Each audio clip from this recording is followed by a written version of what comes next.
Perfecto, ahora sí, vamos a hablar entonces sobre la evaluación imagenológica en el cáncer de mama, todo lo que el radiólogo debe saber. En los últimos años, el volumen de las modalidades diagnósticas ha crecido exponencialmente y ha experimentado una profunda transformación. Es por eso que el éxito va a depender de la capacidad que tengamos de elegir la modalidad de imagen más adecuada para la paciente. Hasta la fecha, sabemos que la mamografía es el único método que ha logrado reducir la mortalidad del cáncer de mama a través del diagnóstico precoz y que es el único método recomendado para la pesquisa de cáncer de mama, ojo, en la población general, siendo la mamografía un estudio estructural.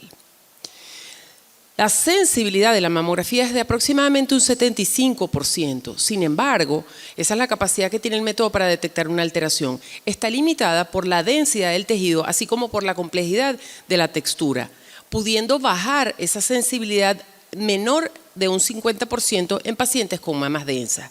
Y además el método tiene una baja especificidad, es decir, muchas veces biopsiamos alteraciones que son benignas para detectar pues, las que son malas en un estadio muy pequeño. Además de eso, aquí podemos ver en 4 proyecciones mediolateral oblicua de diferentes pacientes que existen 4 tipos de patrones mamarios. Tenemos una complicación porque el 50% de las pacientes tienen las mamas entre heterogéneamente densas y extremadamente densas. Entonces, si ya sabemos que la sensibilidad del estudio baja hasta un 50% en las mamas que son densas, tenemos que estamos perdiendo muchos diagnósticos en muchas pacientes. Además de eso, sabemos que la densidad es un factor de riesgo, que una paciente con mama densa tiene mayor riesgo de desarrollar cáncer de mama que una que tenga 2 familiares de línea directa con cáncer de mama. Además de eso, pongo esta lámina para recalcar la importancia que tiene no solamente el especialista en indicarle a la paciente que debe hacerse estudios de calidad, sino que además deben ser interpretados por médicos, radiólogos expertos. Porque si tenemos que perdemos muchos diagnósticos, aún en estudios perfectamente realizados, imagínense todos los diagnósticos que estamos perdiendo en estas mamografías de mala calidad y en las interpretadas por médicos radiólogos que no conocen la patología mamaria. La Sociedad Venezolana de Mastología recomienda que la mamografía para la población general debemos practicarla o la paciente debe iniciarla entre los 35 a los 40 años y en ambos casos con controles anuales. Para las pacientes de alto riesgo, que más adelante en la mesa redonda el doctor Ricardo Paredes nos hablará de eso, la paciente debe empezar a los 30 años con mamografía bilateral o 10 años antes del diagnóstico del familiar más temprano con periodicidad anual y anexando o ultrasonido o resonancia magnética.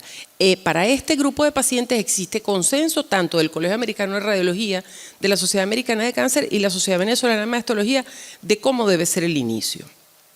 No existe edad de finalización porque la edad es un factor de riesgo. 1 de cada 3 pacientes diagnosticadas tiene más de 70 años. Por eso se recomienda que la paciente, mientras goce de un buen estado de salud, siga siendo controlada. Entonces, la controversia sobre todas esas pacientes que tenemos que no estamos diagnosticando porque tienen la mama densa, heterogénea, hizo que se desarrollaran otros métodos diagnósticos para aumentar la detección de las lesiones. El ultrasonido es el segundo método con el cual contamos. Siempre recalcamos que debe ser utilizado como complemento o de la mamografía o de la resonancia. Aumenta la sensibilidad de la mamografía hasta un 97% y, ojo, muy importante, el uso del Doppler nos va a permitir, en el caso de visualizar tumores, una evaluación semicuantitativa de la vascularización de ese tumor. ¿Cuáles son las desventajas? Que es operador y equipo dependiente, que el poder del diagnóstico va a depender del equipo y de la correcta selección de los parámetros de ultrasonido, que aumenta el tiempo de examen y tiene una alta tasa de falsos positivos.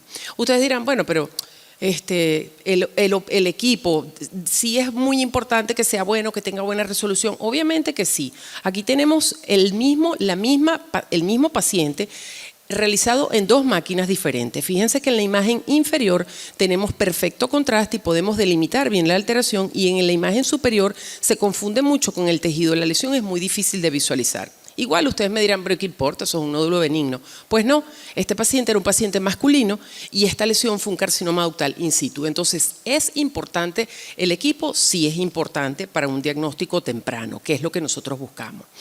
Actualmente, otra cosa importante del ultrasonido es que ha ganado más relevancia en la caracterización de los tumores según el subtipo celular. No obstante, el gran número de estudios publicados, no existe un algoritmo ni para el ultrasonido ni 100% de exactitud diagnóstica.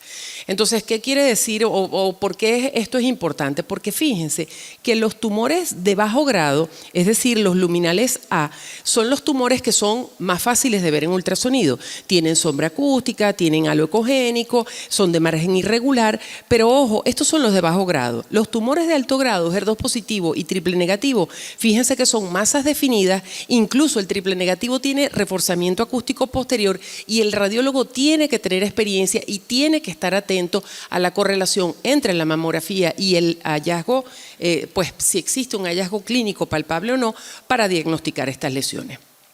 El otro método con el que contamos es la mamografía 3D de tomosíntesis, detecta más lesiones y es muy útil para detectar masas y lesiones que puedan no verse en la mamografía convencional porque elimina la superposición del tejido. Es como una tomografía pero de la mama. Hacemos cortes tomográficos lineales y vamos a ver cada corte.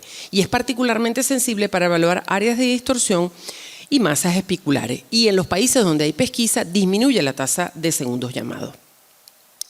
Cuando nosotros instalamos o cuando nosotros recibimos nuestro primer equipo de tomosíntesis, que fue uno de los primeros en el país, yo dije, wow, no le hacemos ultrasonido a más nadie. Pero ya van a ver que la tomosíntesis es buena, pero también tiene sus limitaciones. Aquí vemos la comparación de una proyección mediolateral oblicua en una paciente en un estudio estándar y un corte tomográfico y vemos cómo el área de distorsión se visualiza perfectamente. Entonces, para áreas de distorsión es particularmente útil. ¿Cuáles son las limitaciones de la tomosíntesis? Que las tiene. Obviamente las lesiones que están fuera del campo visual, situados en la periferia, y la tomosíntesis falla en detectar las lesiones que están completamente rodeadas por tejido fibroglandular, sin grasa perilesional, masas circunscritas sin espicularidad de sus contornos, como las lesiones muy agresivas, como son los tumores triple negativos, el carcinoma in situ no calcificado.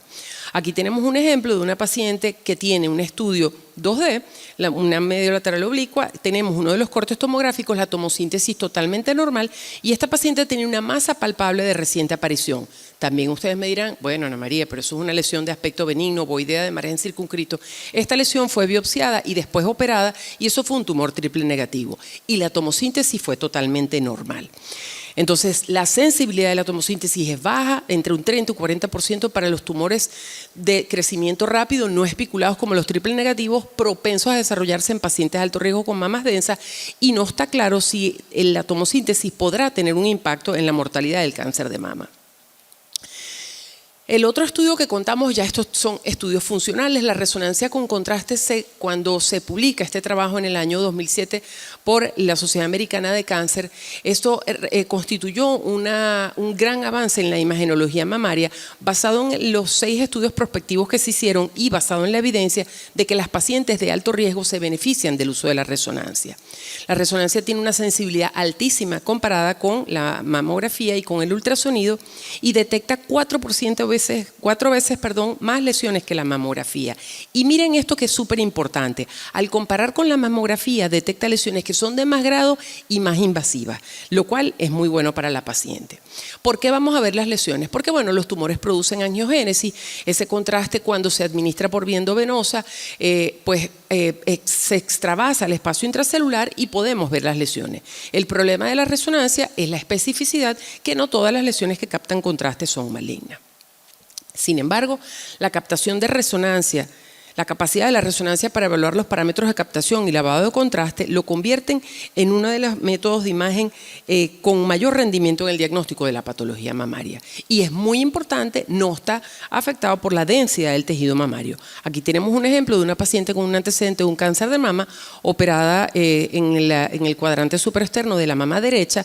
El estudio mamográfico y el estudio ultrasonográfico inicial practicado en nuestro departamento fue normal y fíjense que la resonancia demuestra una masa hipercaptante en los cuadrantes internos y el ultrasonido de segunda evaluación o dirigido permitió determinar una masa sólida con un halo ecogénico y que la biopsia determinó estaba en relación con un carcinoma lobulillar infiltrante, con un diferente grado histológico del tumor que tuvo en el cuadrante superexterno. Las indicaciones de resonancia para el año 2013, pacientes de pesquisa, o sea, como método de pesquisa en pacientes de alto riesgo, como método de diagnóstico en pacientes diagnosticados recientemente con cáncer de mama, y pacientes con cirugía de aumento. Para el año 2018 se anexan otras indicaciones sumamente importantes. Además, pacientes que hubieran tenido cáncer de mama que antes no estaban incluidas, pacientes con cáncer de mama diagnosticado antes de los 50 años, pacientes con mamas densas que, como dijimos, tienen mayor riesgo de tener cáncer de mama y pacientes con antecedentes de biopsia mamaria con atipia. Las dificultades de la resonancia convencional, y esto repercutió en que el método no tuviera como la proyección que se pensó al principio, son para el médico y para el paciente. Para el médico, que al principio es un estudio difícil de indicar, ¿no? Se hace en un segundo centro, hay que planificar un segundo día, el costo, la menor disponibilidad, como les digo, la planificación del procedimiento, y muchas pacientes detestan el resonador y además el tiempo que están adentro del resonador con menor tolerancia al estudio. Y además la tasa de falsos positivos, y que en un principio estuvo limitado a pacientes de alto riesgo. Para el año 2014, la doctora Cool y colaboradores publican este trabajo súper importante en el cual ellos determinan que se puede hacer un estudio abreviado, no con tanta secuencia. Lo aplicaron a 443 pacientes y demostraron que la exactitud diagnóstica era similar a la resonancia convencional. Ellos solo realizaron una secuencia T1 pre y post contraste monofásica. ¿Cuáles son las ventajas de una resonancia abreviada? Aumentan la tolerancia del estudio, reducen el tiempo de exploración y al reducir el tiempo de exploración reducen el costo y ofrecen mayores probabilidades de que se pueda establecer como herramienta de pesquisa en pacientes de alto riesgo. A la par, hubo otro grupo de investigadores que dijeron, bueno, si la angiogénesis en eso se basa la visualización de las lesiones en resonancia, ¿podría el realce de la vascularización visualizarse en mamografía y con ello mejorar su capacidad para detectar y estadificar el cáncer de mama? Pues sí. En el año 2003 se publican los primeros estudios sobre mamografía con contraste y el método es aprobado en 2011 por la FDA. La mamografía con contraste es una técnica emergente que combina la mamografía y la aplicación de contraste endovenoso.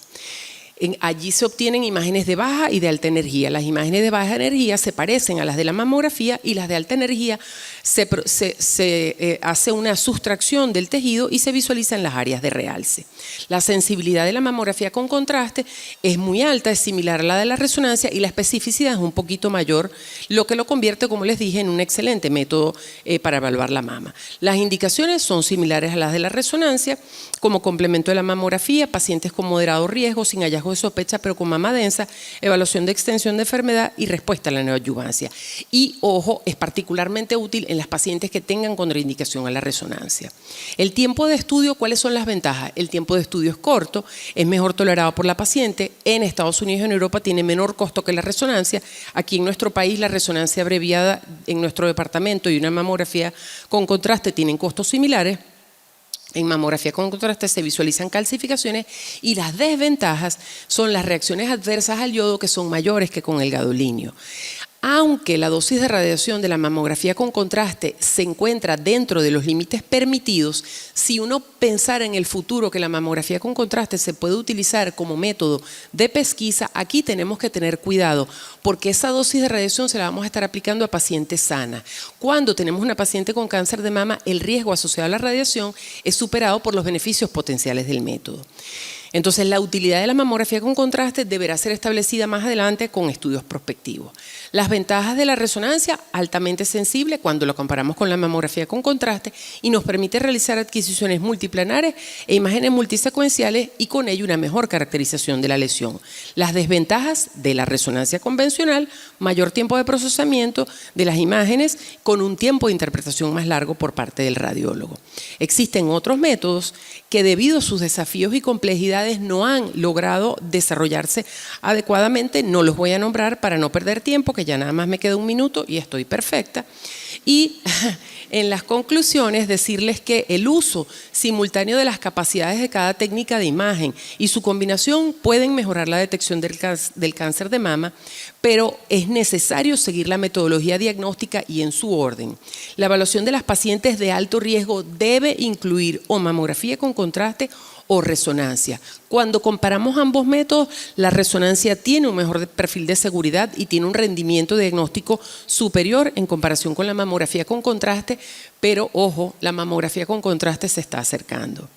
Y por último, terminar por decirles que la radiología mamaria, aunque hemos visto que ya todas las áreas se correlacionan mucho con el resto de las especialidades, pero es una de las especialidades, de las subespecialidades, en donde el radiólogo juega un papel muy importante en la detección y manejo y que debemos tener una fuerte integración con los cirujanos, oncólogos y patólogos, así como un contacto directo y reconocimiento con las pacientes. Muchísimas gracias por tu atención, 15 minutos justos.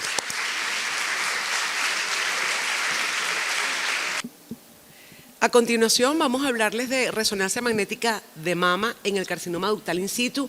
El título dice, más allá de las microcalcificaciones. El tema lo voy a desarrollar tomando en cuenta definición, avances tecnológicos, recomendaciones técnicas, cambio del tamaño, lesiones adicionales detectadas con resonancia, impacto de la resonancia y cambio de la actitud terapéutica. El carcinoma ductal in situ, todos lo sabemos, es una neoplasia preinvasiva, es común, la podemos conseguir en su forma pura o formando parte de un ductal infiltrante. Este dato necesito que lo tengamos en cuenta. La mamografía de diagnóstico, no la de pesquisa, puede tener una tasa de subestimación de un aproximadamente 30% y fíjense la contraparte, la resonancia de mama puede tener una tasa de sobreestimación en un valor similar. Ya lo dije, es una lesión mamaria preinvasiva, las células malignas están limitadas a la membrana basal, existe riesgo de progresión a enfermedad invasiva descrito entre un 30 y un 50%. Hemos hecho un buen trabajo porque se ha aumentado la detección del carcinoma in situ y aquí me refiero a la mamografía de pesquisa como en un 20%. Lo podemos conseguir puro o más frecuente, formando parte también de un infiltrante. Les recomiendo la lectura de este artículo de la doctora Kuhl del año 2021, titulado Salgamos de la caverna de Platón. Aquí se hace una alegoría de romper esas ataduras que tenemos en ocasiones, incluso con el conocimiento y la diferencia entre la verdad y la mentira. Y en este caso específicamente es con respecto al carcinoma ductal in situ. Quienes nos dedicamos al diagnóstico de la patología mamaria fuimos algún momento denominados mamografistas. Hoy por hoy sabemos que no es una enfermedad mamográfica y hay algo invisible a los rayos X. Y sabemos además que más del 50% de los carcinomas in situ no están asociados a microcalcificaciones. Aparece el término lesión visible solo en resonancia o carcinoma ductal in situ no calcificado. Veamos un poco qué sucedió, cuáles fueron estos avances tecnológicos. Antes del año 2000, la resonancia poco útil en el in situ, alta tasa de falsos negativos. Actualmente, esta es una verdad. La resonancia magnética de mama, por las imágenes con alta resolución espacial, nos han permitido, en casos seleccionados, y aquí otra palabra clave, casos seleccionados, ser útil en la evaluación en el periodo preoperatorio. Berg y colaboradores en el año 2004 determinan que sí, que la resonancia magnética de mama es superior, pero solo para el carcinoma lobular infiltrante. Lehmann y colaboradores en el trial 6667 comienzan a identificar cánceres en la mama contralateral que no eran visibles en mamografía.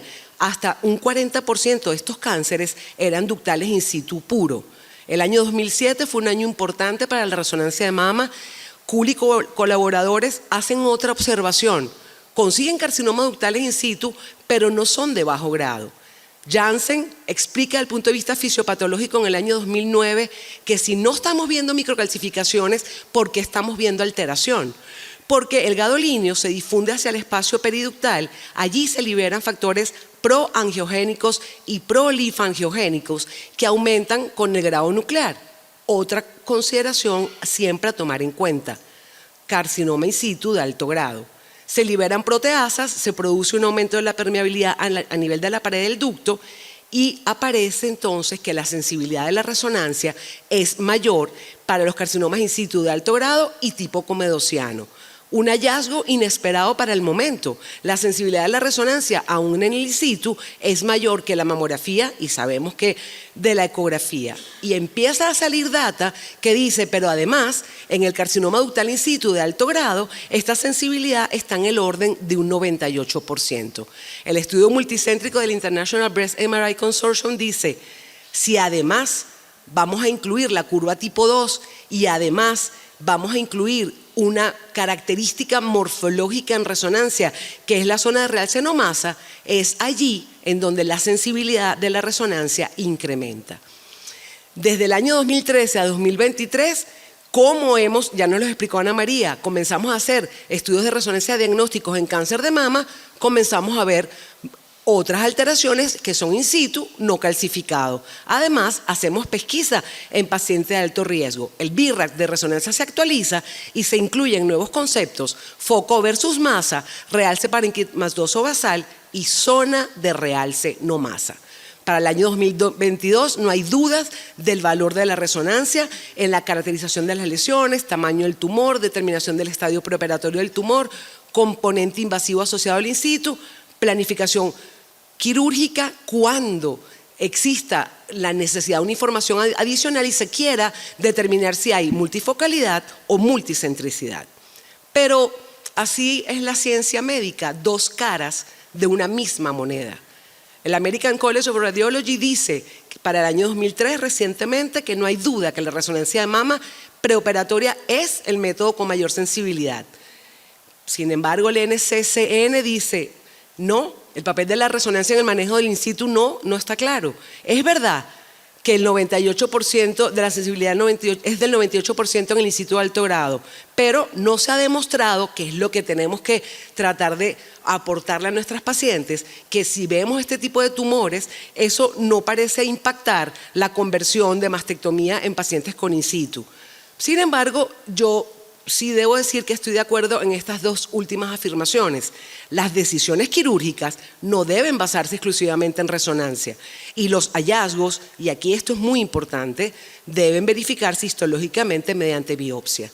Entonces, sí, la resonancia de mama tiene una alta sensibilidad, puede identificar el componente no calcificado y tenemos que romper con esa atadura. Su precisión aumenta con el grado nuclear de la lesión y tenemos que saber cuál es su presentación. El mayor riesgo de recurrencia local después de la resección quirúrgica lo vemos en este tipo de tumor: morfología, grado nuclear alto, arquitectura comedociana. Veamos algunos ejemplos. Esta paciente tiene un grupo de calcificaciones heterogéneas 4B. Se le indica una resonancia, esto fue un in situ de alto grado. Fíjense la extensión del tumor en la zona retroareolar, incluso dentro del pezón. Adicionalmente se determina una enfermedad multicéntrica. Hay un componente de in situ no calcificado en otro cuadrante. ¿Puede haber correlación? Absolutamente. Tenemos una paciente con un infiltrante asociado in situ en mamografía área de asimetría de densidad focal, en ecografía lesión no masa, en resonancia área de realce no masa, todo coincidiendo con las tres modalidades. Puede ser diferente. Paciente con carcinoma ductal in situ de alto grado sin necrosis retroareolar, con indicación absoluta de resonancia de mama, observen la extensión del tumor señalado con flechas grises que va desde la zona retroareolar hasta el cuadrante superexterno, parte posterior. El tratamiento para esta paciente es diferente. Otra indicación formal de la resonancia cuando no exista concordancia clínico-radiológica, como esta paciente. Tiene una mamografía normal, tiene una masa palpable, tiene una ecografía que dice que el nódulo mide 12 milímetros, tiene un extenso carcinoma ductal in situ que ocupa todo el cuadrante superexterno. Siempre análisis morfológico, no se olviden, análisis cinético, mapa ADC, curva cinética. Otra paciente que tiene un carcinoma ductal in situ de alto grado con un tumor de 20 milímetros con indicación de resonancia, observen la extensión del tumor que ocupa la totalidad de los cuadrantes superiores de la mama derecha.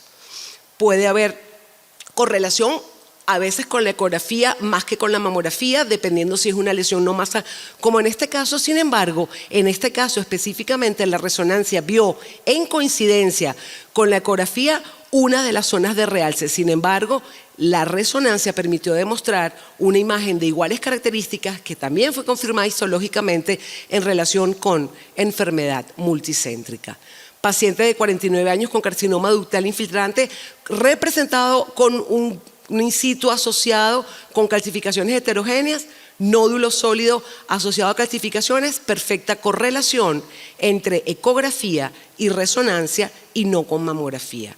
El 14% de los in situ, no olvidarnos aún, el alto grado se presentan como en esta paciente en forma de nódulo. No es lo más frecuente.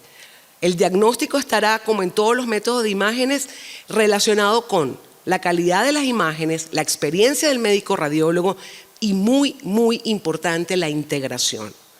La resonancia tiene un papel importante, sirve para detectar carcinoma in situ no calcificado, permite evaluar la extensión y puede, en casos específicos, asegurar una resección más confiable con reducción de la recurrencia local. Este es un compromiso con nuestras pacientes. Haremos resonancia solo si estaremos en capacidad de verificar histológicamente lo que estamos viendo. Si hay una lesión, recuerden que en resonancia no tenemos A, B y C, BRAF 4, recomendación de biopsia, tenemos la obligación de buscar la alteración para poder biopsiarla. Por ultrasonido primero, por mamografía también podemos intentarlo, incluyendo las proyecciones ampliadas, pero si no lo vemos, debemos hacerlo por resonancia. El ACRIN 4112 demostró recientemente, Chow y colaboradores, que sí ayuda en la planificación de la cirugía de la resonancia con una tasa adicional de detección del cáncer del 6,2%, con un valor predictivo positivo aceptablemente alto de un 32%. Tenemos que conocer la enfermedad, tenemos que buscarla y tenemos que incluir todo esto en nuestro informe, que lo hemos dicho ayer y hoy, el valor de los informes estructurados en cualquier área de la imagenología. Esta sería la forma más probable de conseguir un carcinoma ductal in situ, zona de realcenomasa, mapa DC, imagen heterogénea que restringe y la curva más frecuente, la curva T2. Puntos claves, ¿por qué surgió la necesidad de hacer resonancia? Porque se hizo esa observación de los in situ no calcificados y por la imposibilidad de predecir la progresión de los in situ a infiltrante. Algunas veces, no siempre, existen limitaciones de los métodos de imágenes para determinar el tamaño. El grado nuclear es importante a tener en cuenta, siempre manteniendo el equilibrio entre la tasa de sobrediagnóstico y subdiagnóstico. Hasta el 11% de los carcinomas ductales in situ diagnosticados en las imágenes pueden tener un componente invasivo en el momento de la biopsia. Y entre el 20 y 25% de los in situ revelados en una biopsia pueden tener ductal invasivo después de la resección quirúrgica. El 86% de las lesiones las vemos por ultrasonido dirigido. Se requiere de experiencia por parte del observador. Si no se ve por mamografía y ecografía de segunda evaluación, pueden ser malignos, deben ser biopsiados, debe tenerse la posibilidad de ser biopsiados por resonancia. El consenso mundial dice, se requiere de radiólogos expertos y entrenados. Técnicas de imágenes, o sea, que uno tenga entrenamiento en imágenes convencionales, en resonancia, pero adicionalmente en intervencionismo mamario.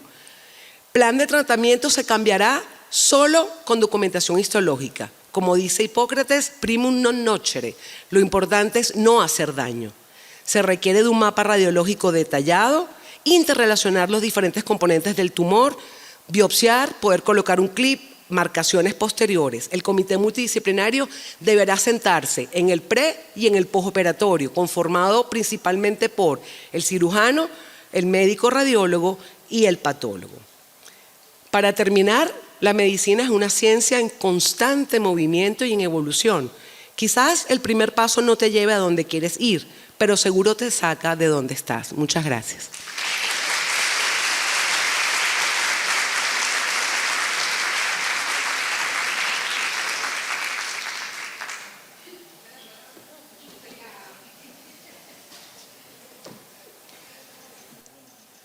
¿Quién me lleva el tiempo? Andrea.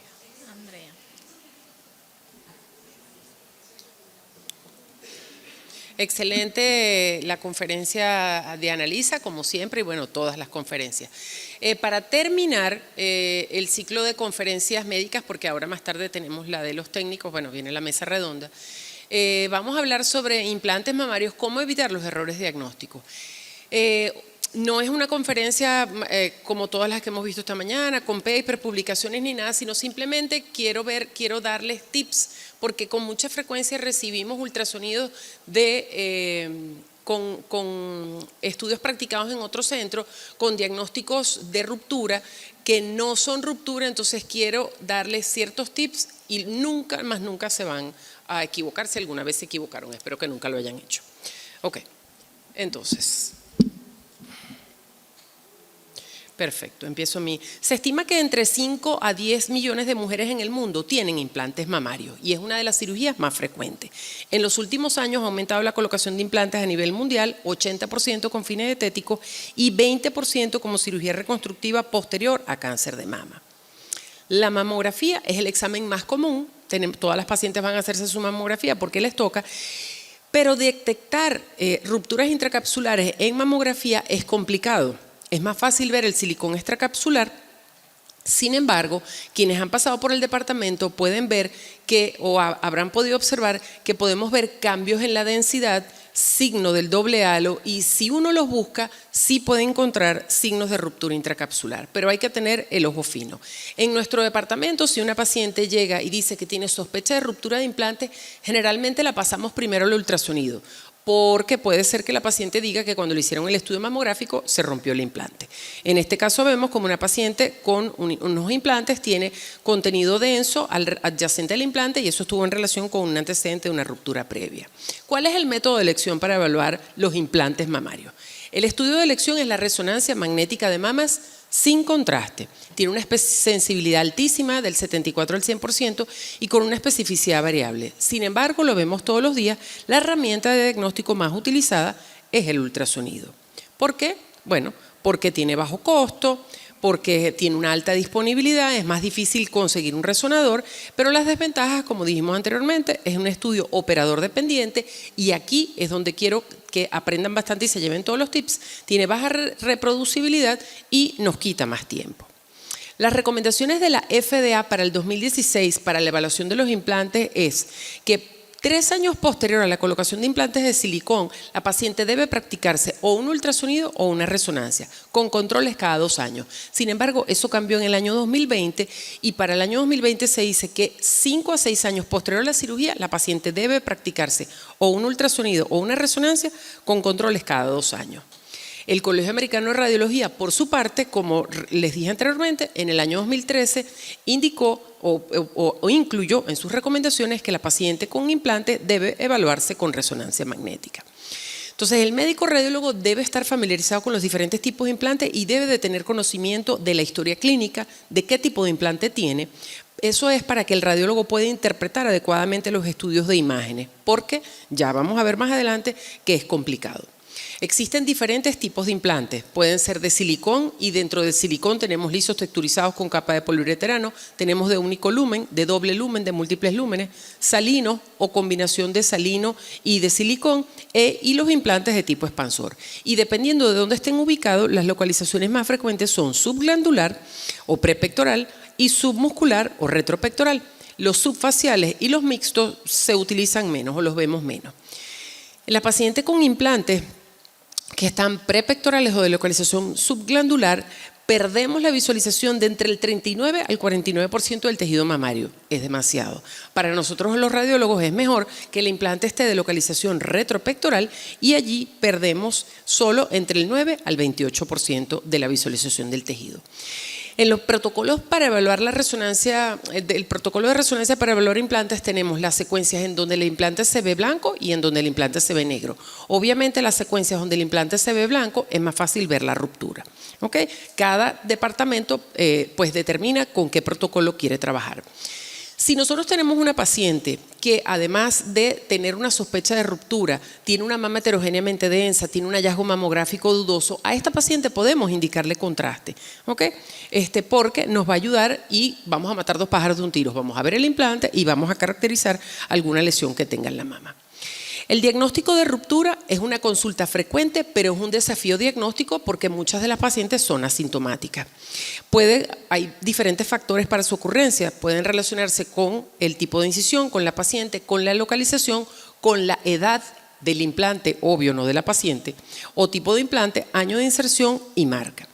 El diagnóstico precoz de ruptura es muy importante porque la extracción quirúrgica del silicón en el tejido mamario y del silicón en los ganglios linfáticos es muy difícil y por el contrario, un diagnóstico errado de ruptura en una prótesis o en un implante que esté normal puede hacer que la paciente sea sometida a una cirugía innecesaria. Entonces, dentro de los implantes tenemos que pueden tener cubierta lisa. Aquí la superficie se visualiza brillante, regular y resbalosa. Fíjense que nosotros tenemos aquí estas tres lineecitas. Estas tres lineecitas ecogénicas se llaman complejo trilaminar y siempre tienen que estar juntitas. Y eso lo vamos a ver más adelante. Las de superficie microtexturizadas, la superficie del implante es rugosa y fíjense que en el ultrasonido produce como un poquito de reverberancia del ultrasonido. Esto no debe confundirse con implante. Y las prótesis que tienen implantes o los implantes que tienen cubiertas de poliureterano son menos utilizadas porque ese poliureterano produce un carcinógeno llamado 2,4-toluenodiamina y fíjense que aquí tenemos que igual produce como un artefacto de reverberancia y también puede ser confundido con implante. Además de eso tenemos los sellos valvulares o las marcas de fijación. El sello valvular indica hacia qué parte el sello valvular normalmente va hacia la parte posterior de la mama.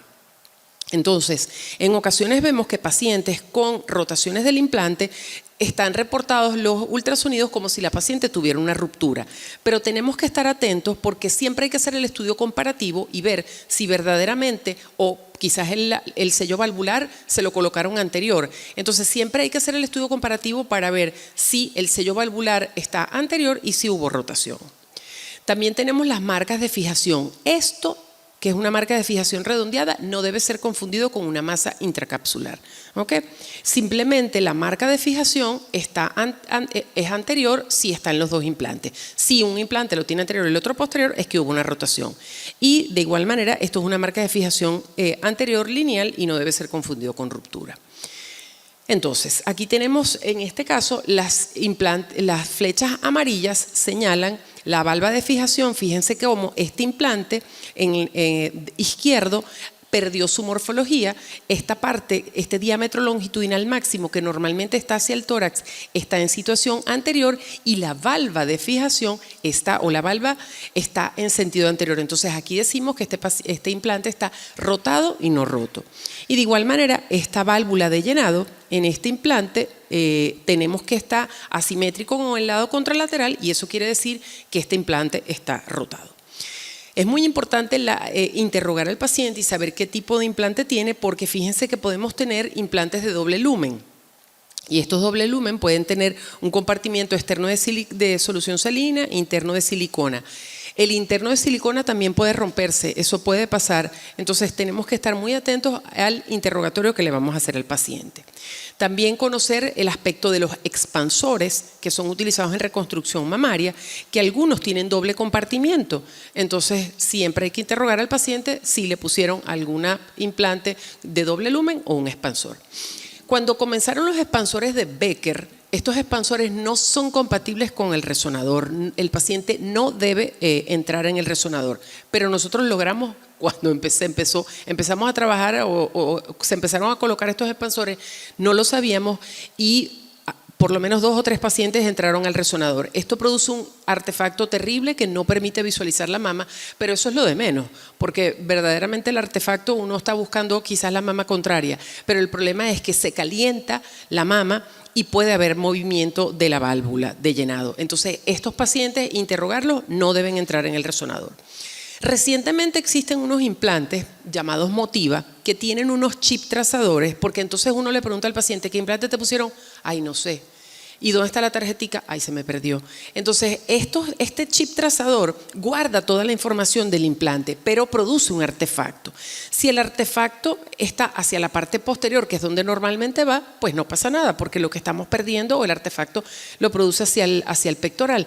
Pero el problema es cuando el implante se rota y fíjense el tremendo artefacto que produce en la porción anterior de la mama. Afortunadamente, esta paciente tenía una alteración, tenía una lesión de sospecha en la mama derecha y en la mama derecha el artefacto estaba hacia atrás.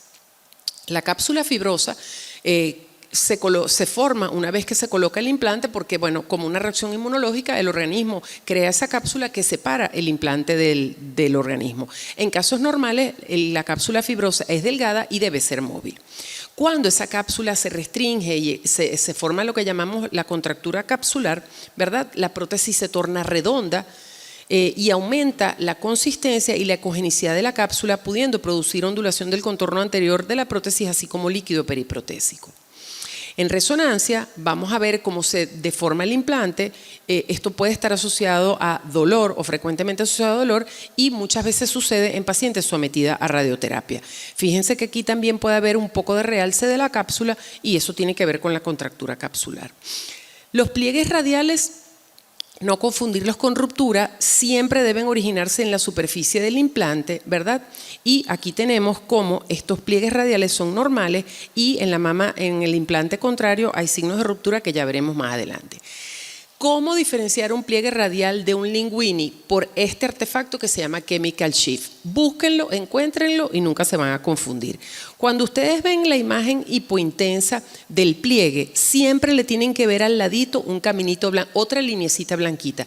Eso es lo que se llama el Chemical Shift y eso les va a decir que eso es un pliegue, porque se forma o se acumula escasa cantidad de líquido en el pliegue y eso los va a ayudar. ¿Ok? Y pues nunca se van a equivocar. La ruptura intracapsular es la forma más común de ruptura del implante. Las mejores secuencias, como les dije, son las ponderadas en T2, en donde el implante se ve brillante. Y, muy importante, el aspecto de la ruptura va a depender de la progresión del colapso. Uno a veces dice, bueno, pero ¿por qué le veo el linguini? El linguini es lo último que uno va a ver. Pero hay otros signos que uno va a ver en el camino que son muy importantes que reconozcamos. Uno de los primeros signos que traduce ruptura sin colapso del implante es el llamado signo de la gota invertida. Fíjense que aquí tenemos un pliegue, pero dentro del pliegue ustedes ven como un ojito que tiene la densidad similar o la intensidad de señal similar al implante. Eso es silicón en ese pliegue del implante. Otro signo incipiente de ruptura es el signo de aceite de oliva, que son estas imágenes hiperintensas que vemos dentro del implante, o esos cambios en la intensidad de señal del implante. Pero el signo de aceite de oliva solo, aislado, sin otros hallazgos de ruptura, no debe ser considerado como un signo de ruptura intracapsular.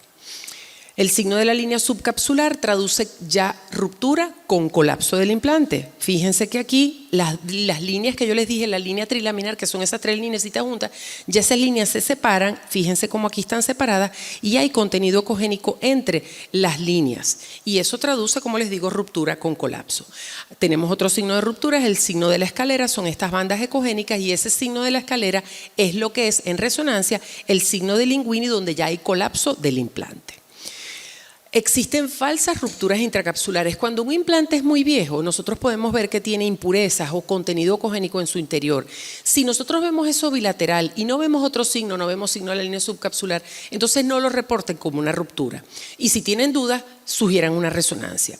Este artefacto, que es la reverberancia de las de ultrasonido, es normal y pues se produce cuando la onda de ultrasonido choca con la cápsula anterior del implante y es como cuando nosotros lanzamos una piedrita en un estanque que vemos como la ondita que rebota. Y cuando el implante está encapsulado y tiene calcificaciones, eso también puede producir como un poquito de reverberancia, pero no es ruptura.